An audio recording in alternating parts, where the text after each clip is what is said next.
എന്താണ് നീ കിടന്ന് ചിലക്കണത്? നിങ്ങളൊരാളെ കണ്ട? ദൈവമേ, ഇന്നലെ അത്ഭുതം കാണിച്ച മാന്ത്രികനാണല്ലോ. ആള് സുന്ദരനാണ് കേട്ടാ. പോയി സംസാരിച്ചാലാ? അവിടെ നിന്നേ, നിങ്ങൾക്ക് വല്ല പ്രാന്തം ഉണ്ടോ? ഞാൻ പോയി സംസാരിക്കാം. എങ്ങനെ? കൂട്ടത്തിൽ കാണാൻ സൗന്ദര്യമുള്ളത് കൊണ്ട് പറഞ്ഞതാണ്. പിന്നെ നീ ആര് ജലകന്യകയാ? നിങ്ങൾ സംസാരിച്ച സമയം കളയാണ്ട് വരണ്ട.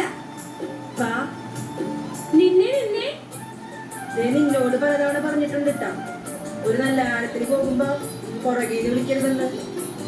ആ വരണത് ആരാന്ന് കണ്ട? ദൈവമേ, അത് ആശാന്റെ മകനാണല്ലോ. നമ്മളൊരു അപരിചിതനോട് സംസാരിക്കണ കണ്ട അത് മതി തുകിലിന്. നമുക്ക് അയാളോട് സംസാരിക്കാൻ യോഗമില്ലെന്ന് തോന്നുന്നു. വാ, പോയി മീൻ പിറ്റേച്ചൊന്ന് നോക്കാം. സൂര്യഭഗവാനെ, വരണേക്കാൾ മുമ്പ് സൗന്ദര്യം കളഞ്ഞേക്കല്ലേ.